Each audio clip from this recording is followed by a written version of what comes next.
I'm very excited to be chatting with Arash Hashemi, an attorney with a podcast of his own called Hashing Out the Law. How are you doing today, sir? I'm good. How are you, Steve?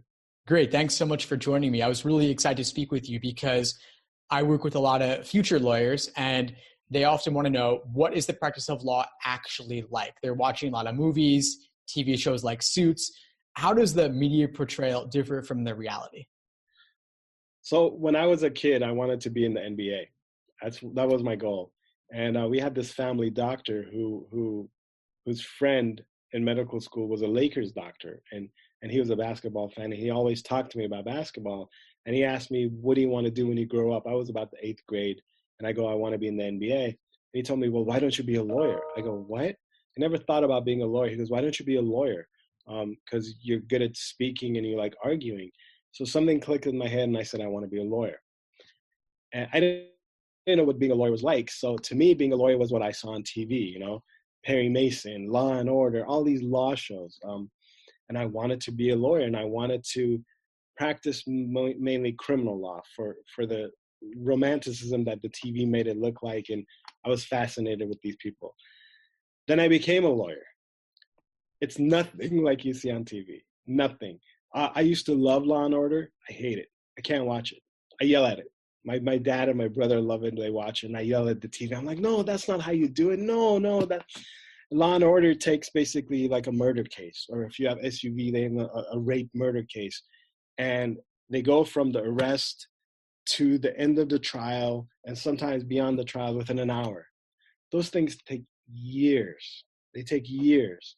The other thing is, people think that once you're a lawyer, there is a line of people outside of your door just waiting to give you money. You're a lawyer now, you're making all this money because everybody wants to give you money. That's not true. That's not true at all. Being a lawyer is like being anybody else. If you're working on if you have your own office working on your own, you basically have to have different hats. You have to be a banker. You have to be a advertising agent. You have to be a salesman. You're not just a lawyer, because you have to actually have clients. And how do you get clients? You have to advertise. You have to network. You have to, let yourself be known. So they don't talk about that. Those are just some of the things. We could go on for years and days, but being a lawyer on TV is so much fun. Not that being a lawyer in real life isn't, but there's no drama that goes with it. It's just like the movies. In any movie you watch, have you ever seen people like engage in personal stuff in a TV show? No, it's just the story that they're trying to portray, and they have this limited time, and that's what they do with the practice of law. Right. It's kind of like Superman never goes to the bathroom, and Mark Zuckerberg, Facebook became like an overnight hit, just like that, right? Right. So they don't ever see the work behind the scenes. Exactly. One of the things law schools have gotten a lot of criticism for in recent years, as the economy's gotten tougher, is that they're teaching law students the theory of the law, but not teaching them the business of the law.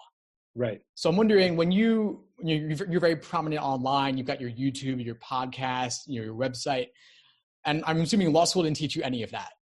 Law school didn't. So law school doesn't even really teach you how to be a lawyer. Law school teaches you the law and helps you pass the bar. In my law school, we were lucky. We had this one semester class, which was designed to teach you how to be a lawyer.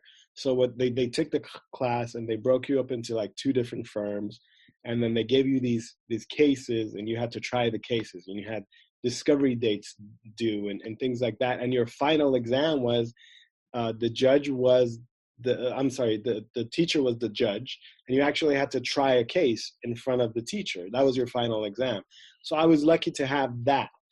Some law schools don't even have that, but they definitely don't teach you how to be a businessman, how to run a business, how to have your practice grow. So I think that's something that they need to do. Law schools, they need to teach how to the business aspect of it, like you stated. I learned it by trial and error.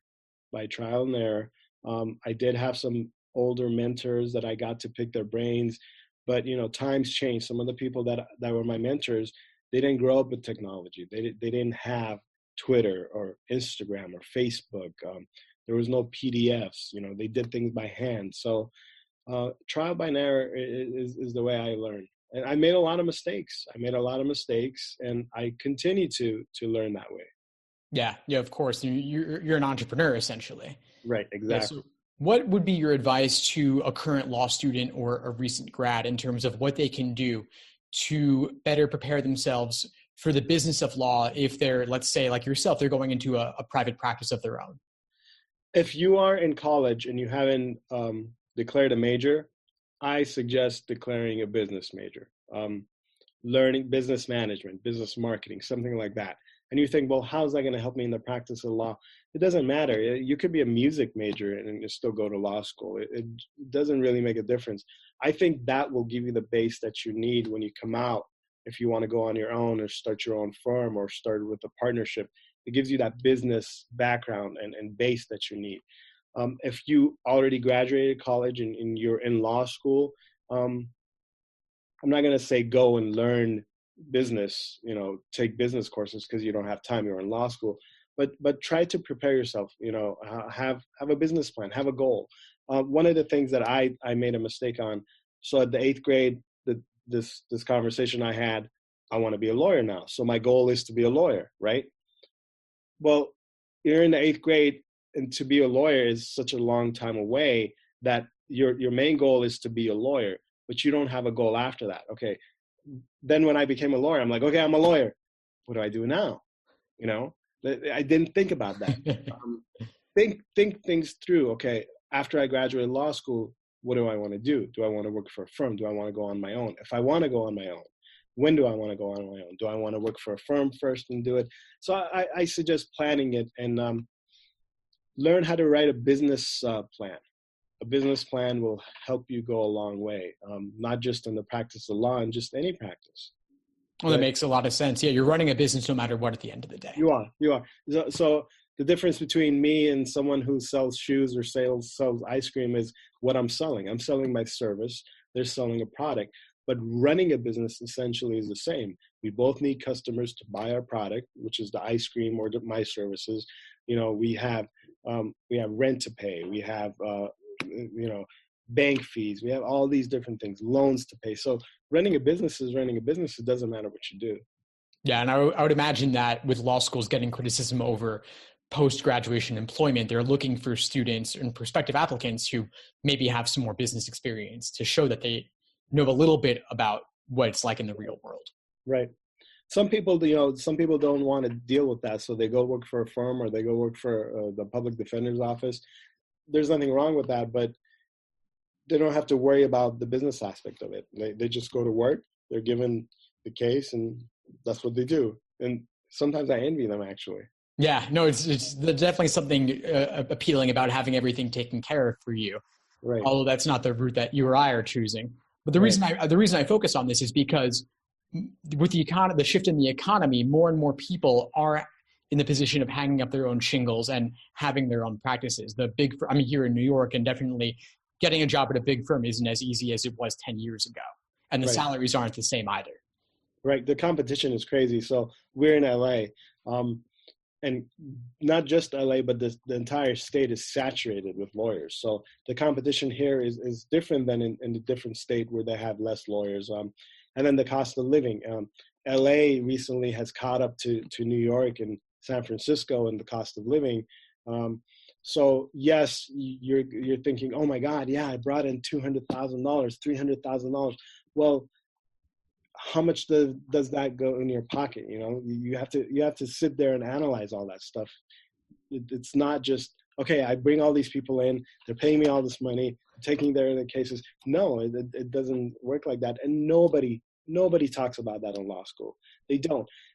And I understand why, because the law school is there to teach you the law. You go to law school not to learn business, but you learn law. But I think it would be beneficial if they would have 1 or 2 classes teaching you the business of law, not business law, but the business of the practice of law.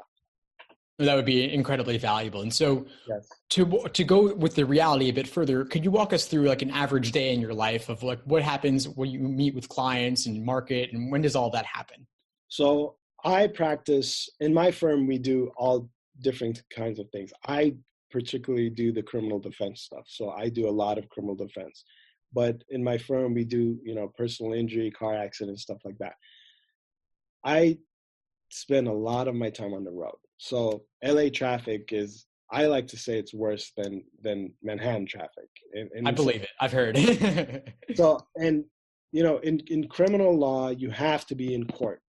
There's no court call, things like that in criminal law. You can't just call and do that because people's constitutional rights are at stake. So they want everything done in person, at least in this state they do. So like today, I drove about 40 minutes each way for a 5-minute appearance, but I had to do that. So I got up, got in the road, went to court, came back. By the time I came back to the office, it was 11 o'clock. And I've already lost 2-3 hours of productive work. So I spend a lot of my time driving if I have court. And sometimes we have to go to 1, 2, 3 courts in one day. So there's days that you never set foot in the office, or by the time we come in the office, it's like 4:35 because you've been driving around in court, which I don't mind except for the traffic. If we didn't have that traffic, then it would be so much easier. And then you try to squeeze in a networking event once or twice a week at night, or sometimes in the morning, early in the morning. And then you got to have client dates. I like to have, and I try, sometimes it doesn't work. I like to schedule 1 day a week as an office day, meaning no court. I try not to schedule court, and I come in the office and I'm there the whole day. Believe it or not, I'm here on Saturdays a lot, catching up on my work because I'm not in the office. I'm always in court, and I love it. I love it. So average day for me is court, office, maybe court in the afternoon, and then office again.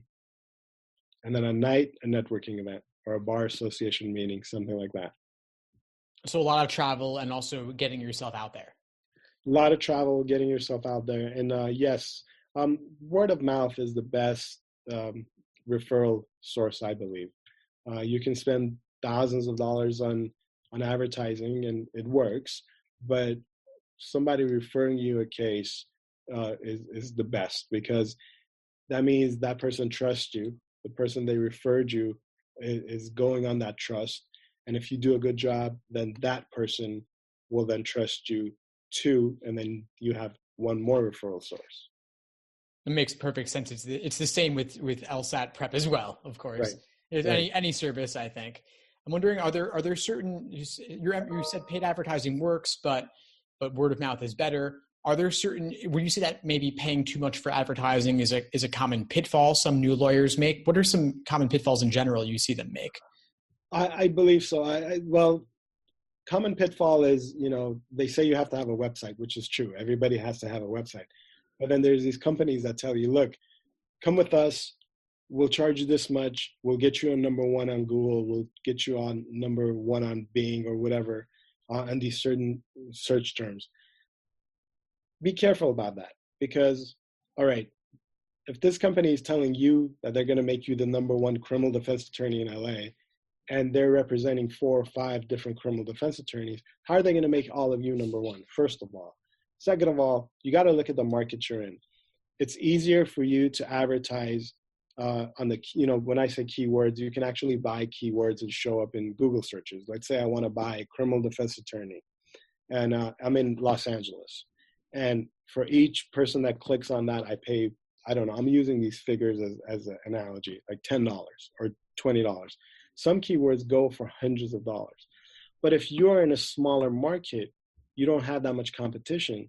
So look where you are. Look at your demographics. Look who you're trying to reach. Look where you are located, because the cost of advertising could be a lot for little in return, depending on your locality.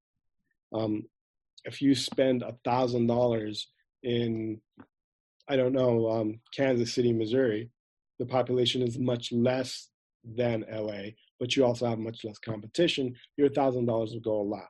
You spend $1,000 in Los Angeles on that same keyword, you're probably not going to get a good ROI on it. That makes a lot of sense. It's a very valuable insight. I remember when I first started my LSAT website, I heard about paid advertising. I tried it, and like $50 of a budget was like gone in a day. And I'm like, where did all this money go? They just keep recurring the expenses there. But that's a very valuable insight. If you're in a smaller town, maybe the ad rep model does work, because if you're the only lawyer in town, you buy the ads are cheaper, Right. and you'll show up. But in LA or big major markets, of course, there's a million lawyers who are all buying the ads, and so they drive the price up. Really valuable. I was talking to this older lawyer in LA, and he was telling me this was I don't remember if he said it was the late 60s or the early 70s. He was the only criminal defense attorney within a 15-mile radius. He didn't need to advertise. There was nobody else there. And, so if you needed a criminal defense attorney and you lived in this 15-mile radius, he was the only one. So you went to him. There was no competition. The only advertising tool out there was the Yellow Pages. All you needed was a Yellow Page ad. And who uses Yellow Pages now? I mean, do you even see a Yellow Page anywhere? I don't even see them anymore. No, they're done. They're gone. So that's another thing. A lot of people, you have to learn how to go with the flow and the change in the advertising industry, or not just advertising industry, in the world itself, the technology that changes.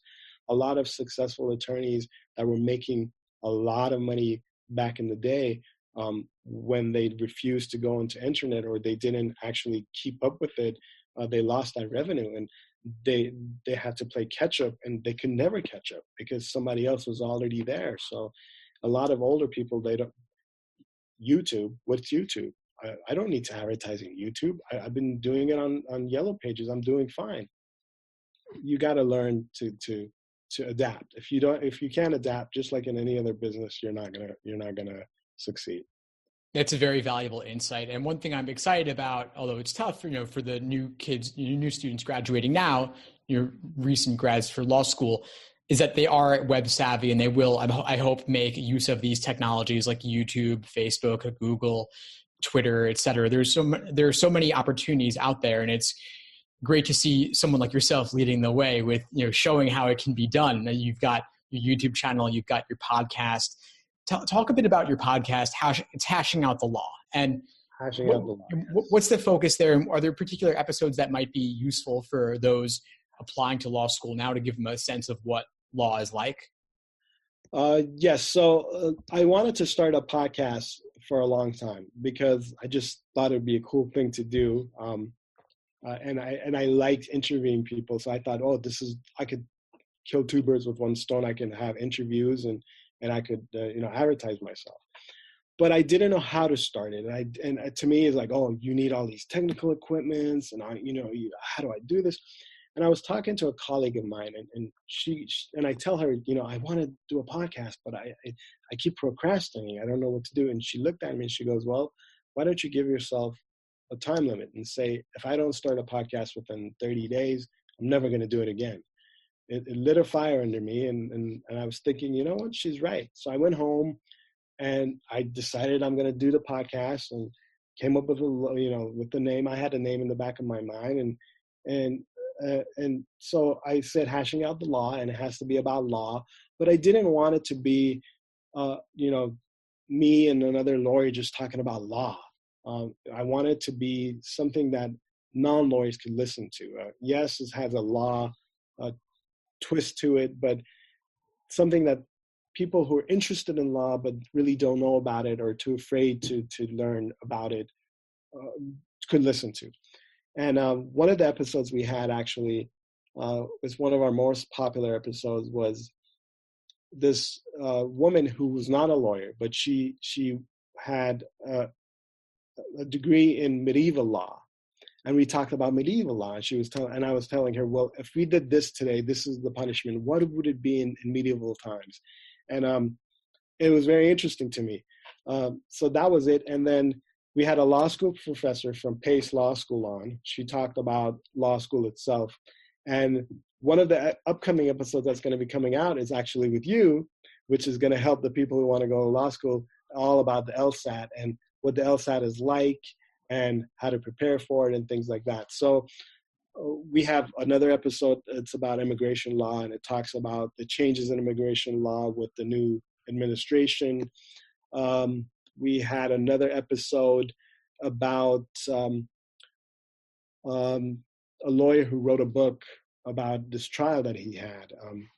In fact, it's going to be airing.